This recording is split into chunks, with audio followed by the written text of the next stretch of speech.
Welcome to mega mind academy. आज हम एक ऐसे सवाल पर बात करेंगे जो शायद हम सबकी रोज़मर्रा की ज़िंदगी को पूरी तरह से बदल सकता है। सोचिए, क्या होगा अगर दुनिया के 20 देशों में फ्यूल लॉकडाउन हो जाए। चलिए, इस बड़े और मुश्किल सवाल को एकदम सिंपल और एग्जाम ओरिएंटेड तरीके से डिकोड करते हैं। चलिए, एक सिचुएशन इमेजिन करते हैं।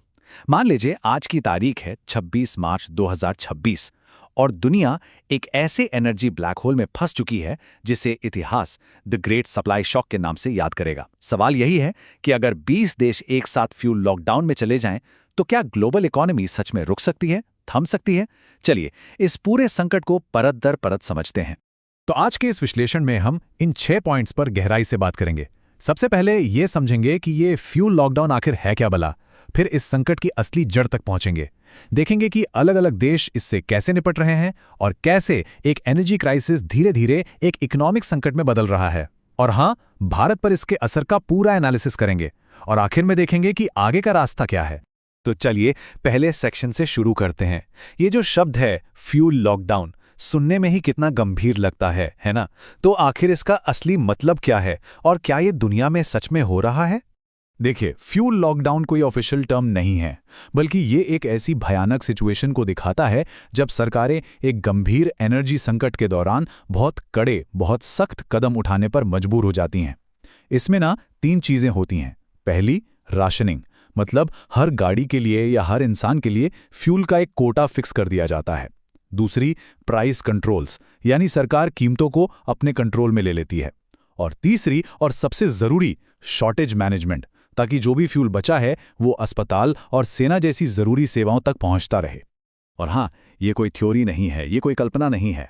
आज सियोल से लेकर लंदन तक और दिल्ली से लेकर कोलंबो तक दुनिया की लगभग हर बड़ी सरकार सर्वाइवल मोड में आ चुकी है।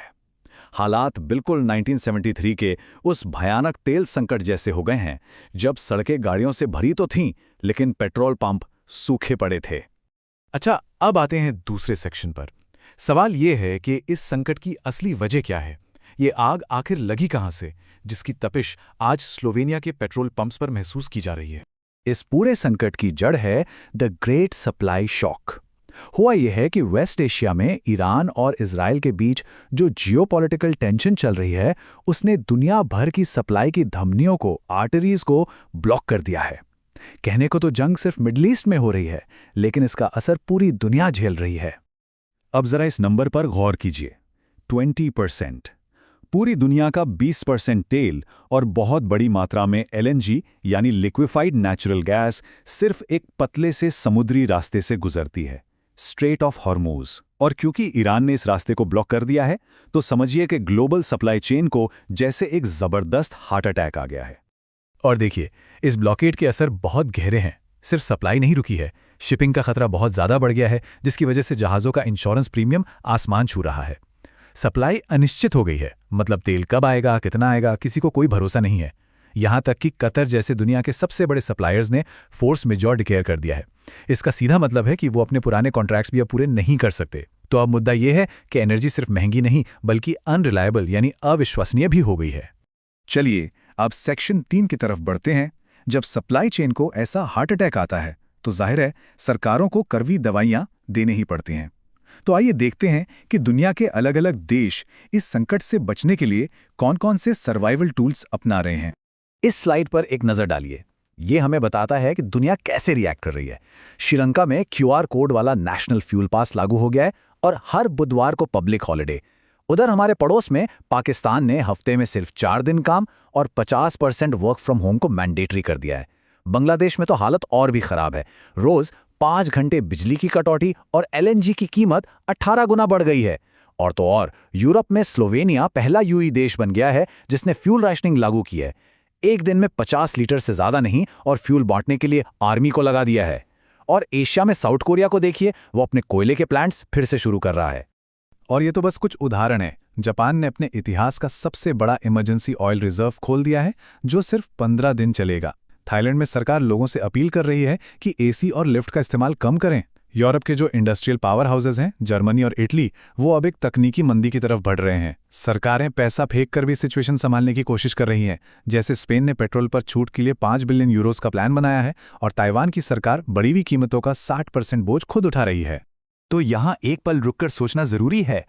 इस विषय पर आपकी क्या राय बनती है, नीचे कमेंट्स में जरूर बताइएगा। क्या आपको लगता है कि ये फ्यूल संकट वाकई पूरी विश्व अर्थव्यवस्था को एक बड़ी मंदी में धकेल सकता है? अब हम अपने चौथे सेक्शन पर आ गए हैं। सवाल ये है कि क्या ये सिर्फ एक फ्यूल का संकट है या इससे भी कहीं ज्यादा बड़ा कुछ है। चलिए देखते हैं कि कैसे ये संकट पेट्रोल पंप से शुरू होकर हमारी प्लेट तक पहुंच जाता है और पूरी इकॉनमी को अपनी चपेट में ले लेता है। देखिए, ये एक डोमिनो इफेक्ट की तरह काम करता है। एनर्जी का मतलब सिर्फ पेट्रोल नहीं होता। जब एनर्जी महंगी होती है तो इसका सीधा असर खेती, ट्रांसपोर्टेशन और इंडस्ट्री सब पर पड़ता है। इससे महंगाई यानी इन्फ्लेशन बढ़ता है, खाने पीने की चीज़ों के दाम आसमान छूने लगते हैं, नौकरियां जाने लगती हैं और अंत में देश की ग्रोथ रुक जाती है। मतलब साफ है, एनर्जी संकट देखते ही देखते एक आर्थिक संकट बन जाता है, जिससे करेंसी की वैल्यू गिरती है और मंदी का खतरा पैदा हो जाता है। पूरी दुनिया की तो बात हो गई, लेकिन इस महासंकट के बीच हमारा देश, हमारा भारत आखिर कहाँ खड़ा है? चलिए 5वें सेक्शन में अब भारत पर इसके असर का पूरा विश्लेषण करते हैं। देखिए, भारत के लिए तस्वीर थोड़ी मिलीजुली है। एक तरफ हमारी कुछ बड़ी कमजोरियां हैं, जैसे हमारा स्ट्रेटेजिक पेट्रोलियम रिजर्व 10 दिन के लिए भी काफ़ी नहीं है और हम इंपोर्ट पर बहुत ज़्यादा निर्भर हैं। लेकिन दूसरी तरफ हमने कुछ बहुत अच्छे रणनीतिक कदम भी उठाए हैं। हमारे पास 74 दिनों का कमर्शियल स्टॉक मौजूद है। रूस के साथ हमारी डिप्लोमेटिक डील सप्लाई को बनाए हुए हैं। सरकार ने किचन फर्स्ट की पॉलिसी अपनाई है, मतलब सबसे पहले घरों में एलपीजी की सप्लाई पूरी की जाएगी। और हमने अपने सप्लाई नेटवर्क को सिर्फ 27 देशों से बढ़ाकर 41 देशों तक फैला दिया है। लेकिन खतरा बहुत बहुत बड़ा है। जैसा कि स्लाइड पर लिखा है, एक्सपर्ट्स का मानना है कि अगर कच्चा तेल $190 प्रति बैरल की तरफ बढ़ता है तो फिर वैश्विक मंदी को कोई भी ताकत नहीं रोक पाएगी। और अगर ग्लोबल रिसेशन आता है तो जाहिर है भारत पर भी इसका बहुत गहरा असर होगा। तो अब हम आते हैं अपने अंतिम सेक्शन पर। यह संकट क्या जंग खत्म होते ही खत्म हो जाएगा या फिर यह दुनिया में किसी बड़े बदलाव का संकेत दे रहा है?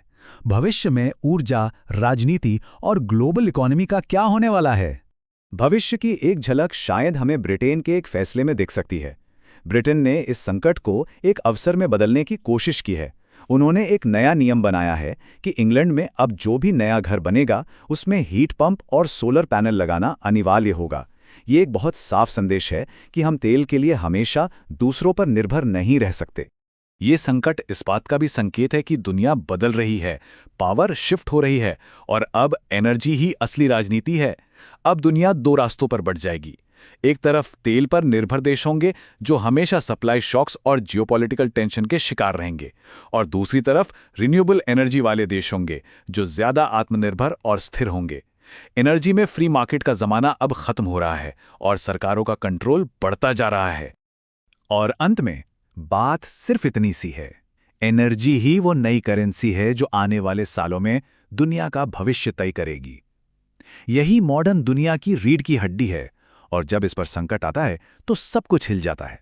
और ये हमें हमारे अंतिम और सबसे कठिन सवाल पर लाता है, क्या भारत इस ग्लोबल एनर्जी लॉकडाउन की आंधी से सुरक्षित निकल पाएगा? इसका जवाब तो खैर वक्त ही देगा, लेकिन जो लंबी लंबी लाइनें आज हम श्रीलंका और पाकिस्तान के पेट्रोल पंपों पर देख रहे हैं, क्या वो कल हमारे शहरों की हकीकत बन सकती हैं?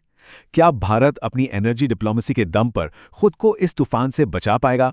इस पर आपकी क्या राय है, हमें कमेंट्स में जरूर बताएगा। उम्मीद है इस विश्लेषण से आपको इस जटिल विषय को समझने में मदद मिली होगी। मेगा माइंड एकेडमी को सब्सक्राइब करना मत भूलिएगा